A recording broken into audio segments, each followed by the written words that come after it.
Hi అండి, నమస్తే. Welcome back to this is by Vandana YouTube channel. నేను మీ వందన. ఈరోజు స్పెషల్ బేబీ పొటాటోతో ఫ్రై అండి. చాలా బాగుంటుంది, మంచి ఘాటుగా ఉంటుంది. మనము పప్పు కానీ సాంబార్ కానీ కాంబినేషన్లో పెట్టుకుంటే, లేదా కర్డ్ రైస్ కూడా చాలా బాగుంటుంది. దీన్ని ఎలా చేయాలో చూపిస్తున్నానండి. నేనైతే ఒక పావు కేజీ వరకు ఇలా బేబీ పొటాటోని తీసుకొని ఒక 10 నిమిషాలు వాటర్లో నానబెట్టుకొని 2-3 సార్లు కడిగానండి. తర్వాత దీంట్లోకి 1 టేబుల్ స్పూన్ అంత ఉప్పు, అలాగే కాస్త పసుపు వేసి ఉడికిచ్చి పొట్టు తీసి పక్కన పెట్టేసుకున్నాను. ఇప్పుడు స్టవ్ ఆన్ చేసేసి కడాయి పెట్టేసుకుని దాంట్లో 3-4 టేబుల్ స్పూన్ల ఆయిల్ వేసుకోవాలండి. ఆయిల్ వేడైన తర్వాత నేను ఇక్కడ పోపు దినుసులుగా ఆవాలు, జీలకర్రను వేసుకుంటున్నాను. మీరు కావాలి అనుకుంటే కాస్త పచ్చిశనగపప్పు, అలాగే కొద్దిగా మినపప్పు కూడా వేసుకోవచ్చు. నేనైతే వేయట్లేదు, స్కిప్ చేశాను. అలాగే ఇక్కడ 3-4 వరకు ఎండు మిరపకాయలని కూడా నేను వేసుకుంటున్నానండి. అలాగే వీటిని వేయించుకున్న తర్వాత ఒక 6-7 వెల్లుల్లి రెబ్బల్ని కచ్చపచ్చగా దంచేసుకొని ఇందులో వేసుకోవాలండి. అల్లం వెల్లుల్లి పేస్ట్ వేసుకోవట్లేదు నేను, ఇందులో పచ్చి వెల్లుల్లి రెబ్బల్ని ఇలా దంచి వేసుకుంటున్నాను. ఈ ఫ్లేవర్ చాలా బాగుంటుంది ఈ ఆలు ఫ్రైలోకి. అలాగే ఒక 3 వరకు మిరపకాయల్ని కూడా నేను ఇందులో ముక్కలుగా కట్ చేసి వేసుకుంటున్నానండి. ఇవన్నీ వేగాలి.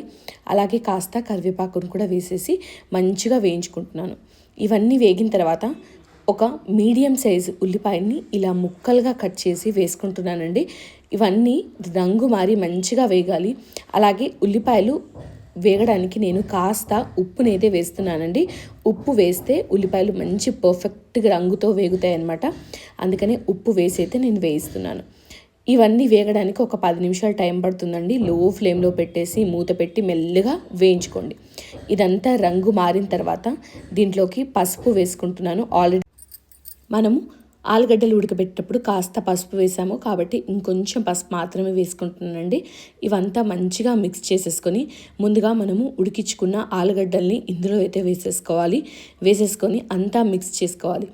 నేను ఆల్రెడీ ఇక్కడ ఉల్లిపాయలు వేసినప్పుడు కాస్త ఉప్పు వేసానండి. అందుకని మళ్ళీ ఇప్పుడు ఆలుగడ్డలకు సరిపడా మాత్రమే వేసుకుంటున్నాను. ఎందుకంటే ఆల్రెడీ ఆలుగడ్డలు కూడా ఉప్పు వేసి ఉడికిచ్చినవి కాబట్టి కొంచెం మాత్రమే ఉప్పు అయితే పడుతుందండి. అడ్జస్ట్ చేసుకుంటూ టేస్ట్ చూసి మీరైతే ఉప్పు వేసుకోండి. ఉప్పు పర్ఫెక్ట్గా ఉందంటే ఇక్కడ మీరు ఉప్పు స్కిప్ చేసేయచ్చు. ఇదంతా వేగిన తర్వాత నేను ఒక పావు టేబుల్ స్పూన్ అంతా గరం మసాలా, అలాగే పావు టేబుల్ స్పూన్ జీలకర్ర పొడి, 1 టేబుల్ స్పూన్ వరకు కారాన్ని వేసుకుంటున్నానండి. ఇక్కడ మనము ఎండుమిరపకాయలు, పచ్చిమిరపకాయలు వాడాము కాబట్టి కారం కూడా అడ్జస్ట్ చేసి వేసుకోండి. అన్ని ఫ్లేవర్స్ కలగలిపి నిజంగా చాలా బాగుంటుంది ఈ బేబీ పొటాటో ఫ్రై అయితే. అలాగే దీన్ని మనం పప్పు కాంబినేషన్లో చాలా బాగుంటుంది. ముక్క మనకు పప్పులో నంచుకుంటూ అన్నం, వేడివేడి అన్నంలో కాస్త నెయ్యి వేసుకొని తింటే అద్దిరిపోతుంది అనమాట. ఇప్పుడు దీనికి అడిషనల్గా క్రీమీ టెక్స్చర్ రావడానికి నేను కొద్దిగా బటర్ని అయితే వేసుకుంటున్నానండి. ఇది కూడా కంప్లీట్గా ఆప్షనల్. బటర్ వేసుకుంటే మసాలా అంతా ఆలుగడ్డకు మంచిగా పడుతుంది. అలాగే క్రీమీ టెక్స్చర్ ఉంటుందండి. ఒకసారి ఇలా బటర్ వేసి చూడండి. ఈ బటర్ అంతా కరిగేంత వరకు వేయించే ఆ తర్వాత కాస్త ధనియాల పొడి అయితే వేసుకోవాలండి. ధనియాల పొడి కూడా కాస్త వేసేసుకొని ఫైనల్గా కొత్తిమీర జల్లేసుకొని మనమైతే దీన్ని సర్వ్ చేసేసుకోవచ్చు. చాలా బాగుంటుంది. చూసారా, బటర్ కరిగే కొద్దీ అదంతా మంచిగా మిక్స్ అయిపోయి ఆ మసాలా అన్నది ఆ ఆలుగడ్డ ముక్కకి పట్టి చాలా బాగా వస్తుంది. ఒకసారి ఇలా ట్రై చేయండి. అలాగే ఇక్కడ మనం వాడే మసాలాలన్నీ బేసిక్ మన ఇంట్లో ఉండేటివే అండి, కానీ ఫ్లేవర్స్ మాత్రం చాలా బాగా తెలుస్తాయి అన్నమాట. ఒకసారి ట్రై చేయండి. అలాగే మీకు కనుక ఈ రెసిపీ నచ్చితే ఎలా ఉంది అన్నది నాకు కమెంట్ చేసి చెప్పండి.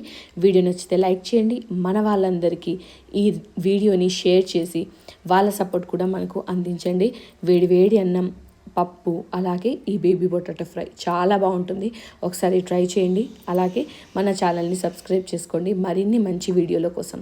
Thanks for watching. బాయ్. మరొకసారి మరొక వీడియోలో కలుద్దాం. అంతవరకు సెలవు. Thank you.